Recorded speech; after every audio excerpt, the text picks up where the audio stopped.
أعوذ بالله من الشيطان الرجيم. بسم الله الرحمن الرحيم. تبارك الذي بيده الملك وهو على كل شيء قدير. الذي خلق الموت والحياة ليبلوكم أيكم أحسن عملا وهو العزيز الغفور. الذي خلق 7 سماوات طباقا ما ترى في خلق الرحمن من تفاوت فارجع البصر هل ترى من فطور ثم ارجع البصر كرتين ينقلب إليك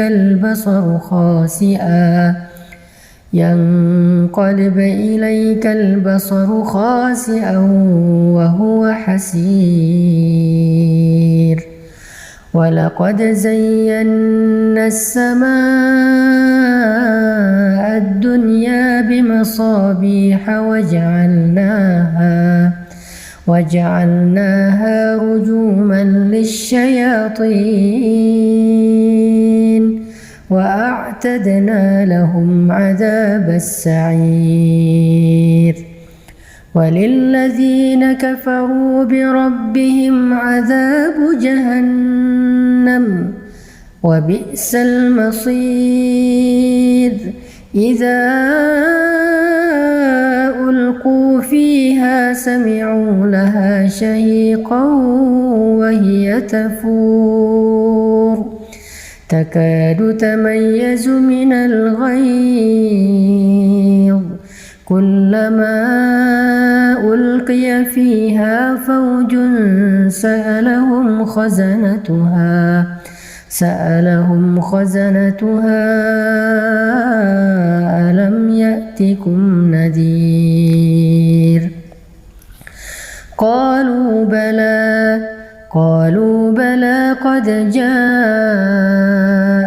نذير فكذبنا وقلنا ما نزل الله من شيء إن أنتم إلا في ضلال كبير. وقالوا لو كنا نسمع أو نعقل ما كنا في أصحاب السعير فاعترفوا بذنبهم فسحقا لأصحاب السعير. إن الذين يخشون ربهم بالغيب لهم مغفرة وأجر كبير. وأسروا قولكم أو اجهروا به إنه عليم بذات الصدور. ألا يعلم من خلق وهو اللطيف الخبير. هو الذي جعل لكم الأرض ذلولا فامشوا في مناكبها وكلوا من رزقه وإليه النشور. أأمنتم من في السماء أن يخسف بكم الأرض فإذا هي تمور أم أمنتم من في السماء أن يرسل عليكم حاصبا فستعلمون كيف نذير. ولقد كذب الذين من قبلهم فكيف كان نكير. أولم يروا إلى الطير فوقهم صافات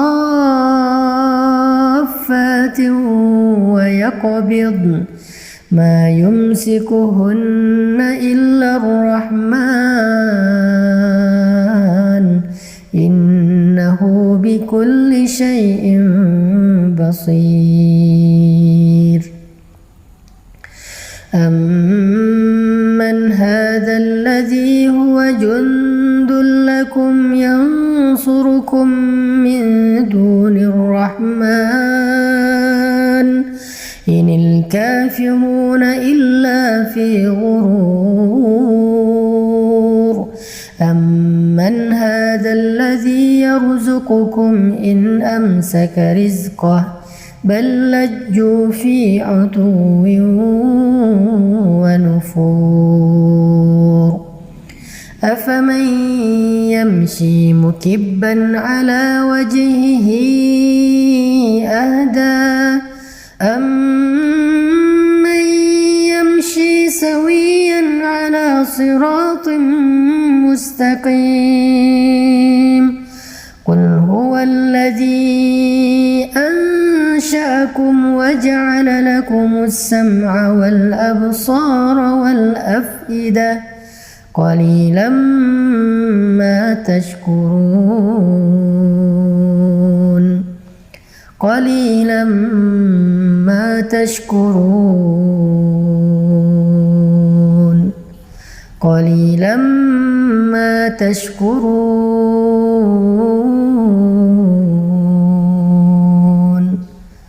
قليلا ما تشكرون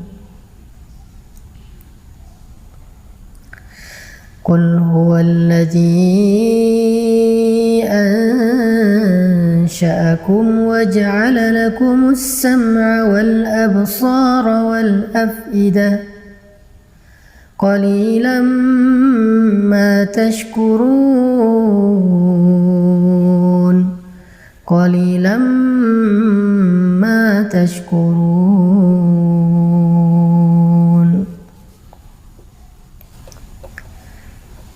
Katakanlah, dialah yang telah menciptakan kalian, lalu menjadikan untuk kalian pendengaran, penglihatan, dan hati, dan akal pikiran. Tetapi sedikit sekali dari kalian yang mensyukurinya. Ini ayat kita banget ya, karena kita juga sering ngerasa pendengaran kita belum dipakai untuk ibadah, penglihatan kita belum dipakai buat ibadah, dan pikiran kita juga masih jarang banget dipakai buat ibadah. Kita malah lebih sering memakai telinga dan pendengaran kita buat dosa. Kita sering menjadikan pandangan kita itu hanya melihat hal-hal yang dilarang oleh Allah, dan pikiran kita sering lupa kepada Allah. Kita sering ingat hal-hal yang lain, kita ingat makhluk, kita terus ingat orang yang kita cintai, tapi kita sering lupa sama Allah.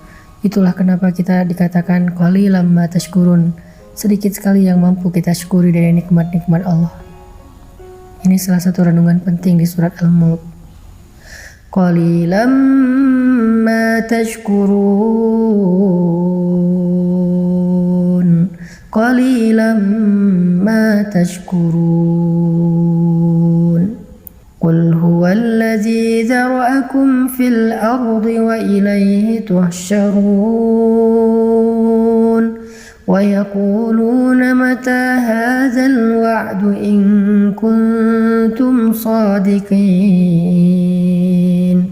Qul innamal ilmu 'indallahi wa innama ana nadhirun mubin. فلما رأوه زلفة سيئت وجوه الذين كفروا وقيل هذا الذي كنتم به تدعون قل أرأيتم إن أهلكني الله ومن معي أو رحمنا فمن يجير الكافرين من عذاب أليم. الرحمن قل هو الرحمن آمنا به وعليه توكلنا فستعلمون من هو في ضلال مبين قل أرأيتم إن أصبح ماؤكم غورا فمن يأتيكم بماء معين. Di ayat terakhir ini Allah nanya sama kita tentang kekuasaannya, karena Allah pengen kita nggak ragu sama sekali tentang Allah itu maha kuasa. Allah itu bisa apa aja yang dia kehendaki, sehingga harusnya kita berserah diri kepada Allah. Makanya Allah nanya di ayat terakhir, coba kalian sebutkan, kalau sumur kalian menjadi kering, kalau tanah kalian menjadi gersang, kalau sungai-sungai kalian nggak lagi mengalir, maka siapa yang mendatangkan untuk kalian air yang jernih? Siapa yang menurunkan hujan? Siapa yang menjadikan tanaman-tanaman kita bisa tersirami dengan air lalu tumbuh dan kita menikmati hasilnya? Siapa yang menjadikan sumur-sumur kita menjadi penuh? Allah Subhanahu wa Ta'ala, Maha Kuasa memelihara kita. Itu Allah baru ngasih satu contoh, yaitu air ketika kita dalam musim kemarau yang panjang. Kalau dalam contoh ini aja kita yakin bahwa Allah Maha Kuasa, Allah lah yang selama ini ngasih kita rezeki, ngasih kita pemeliharaan. Terus kenapa kita nggak berserah diri aja sama Allah Subhanahu Wa Taala sehingga hati kita menjadi tenang? Kenapa kita nggak memperbaiki hubungan kita dengan Allah sehingga ketika kita butuh Allah, Allah akan membantu kita? Makanya Allah bertanya tentang surat Al-Mulk, surat tentang kekuasaan Allah. Allah nanya, kalau sumur kalian kering, siapa yang mendatangkan kalian air yang jernih? Itu adalah pertanyaan akidah yang kita hanya bisa menjawabnya dengan iman, bukan dengan lisan. Yakin gak kita yang mendatangkan air itu Allah? Yakin gak kita bahwa yang memelihara itu Allah? Yakin gak bahwa yang memberi rezeki itu Allah? Sehingga kita gak boleh merasa kecil hati, putus asa hanya gara-gara kita kehilangan seseorang yang berpengaruh bagi kita. Hanya gara-gara kita kehilangan seseorang yang kita berharap dia bisa bantu kita. Hanya gara-gara kita ditinggalkan oleh makhluk. La, masih ada Allah bersama kita. Sehingga kalimat Nabi, la tahzan, innallaha ma'ana. Jangan khawatir kalau kita lapar. Jangan khawatir kalau kita sedang gak punya rezeki. Karena Allah yang mendatangkan air hujan, maka Allah juga yang bisa mendatangkan rezeki untuk kita. Kita baca sekali lagi dengan renungan akhir dari ayat surat Al-Mulk. Qul ara'aytum in asbaha ma'ukum ghawra, faman ya'tikum bima'in